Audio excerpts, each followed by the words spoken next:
મહત્વપૂર્ણ સમાચાર સામે આવી રહ્યા છે। કરીએ આ મહત્વપૂર્ણ સમાચાર પર નજર તો રાજકોટમાં ખાનગી મેળાને પોલીસે નોટિસ ફટકારી છે। રાજકોટમાં ખાનગી મેળો યોજાય તે પહેલા જ પોલીસે નોટિસ ફટકારી। ગ્રીનલેન્ડ ચોકડી નજીક ખાનગી મેળાના સંચાલકોને નોટિસ આપવામાં આવી છે।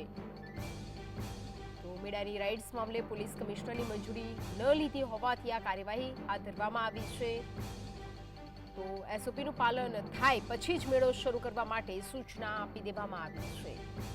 તો રાજકોટને લઈને આ મહત્વના અપડેટ। રાજકોટમાં ખાનગી મેળાને પોલીસે નોટિસ ફટકારી છે અને સૂચના આપી દેવામાં આવી છે। ગ્રીનલેન્ડ ચોકડી નજીક ખાનગી મેળાના સંચાલકોને આ નોટિસ પાઠવવામાં આવી છે।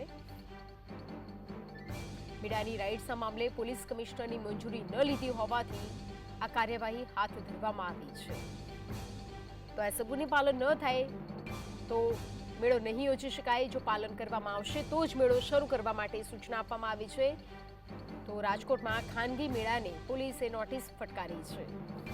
વધુ વિગતો સાથે સંવાદદાતા લકીરાજ ફોનલાઈન પર જોડાઈ ગયા છે।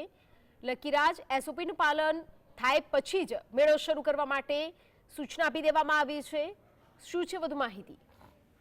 જે આપને જણાવ્યું કે અગ્નિકાંડ બાદ જે એસઓપી છે તે કડક કરવામાં આવી છે અને જેને લઈને હાઈકોર્ટ તેમજ સરકાર દ્વારા પણ અવારનવાર સૂચનાઓ છે તે આપવામાં આવી છે। પરંતુ આ જે પ્રાઇવેટ મેળાના સંચાલકો છે તે સરકાર અને જે તંત્રને પણ ગાંઠતા નથી તેવું લાગી રહ્યું છે। કારણ કે ગ્રીનલેન્ડ ચોકડી નજીક ખાનગી મેળાના સંચાલકને હવે બી ડિવિઝન દ્વારા નોટિસ આપવામાં આવી છે। કારણ કે જે રાઇટ્સના સંચાલકે જે ખાનગી પ્લોટમાં પોતાના જે રાઇટ્સ તેમજ તમામ જે સામગ્રી હતી તે યાંત્રિક જે રાઇટ્સ હતી તે મૂકવામાં આવી હતી ને ફિટ કરવામાં આવી હતી, જેને લઈને બી ડિવિઝનને ધ્યાને આવતા બી ડિવિઝન પોલીસે આ સમગ્ર મામલે નોટિસ ફટકારવામાં આવી છે।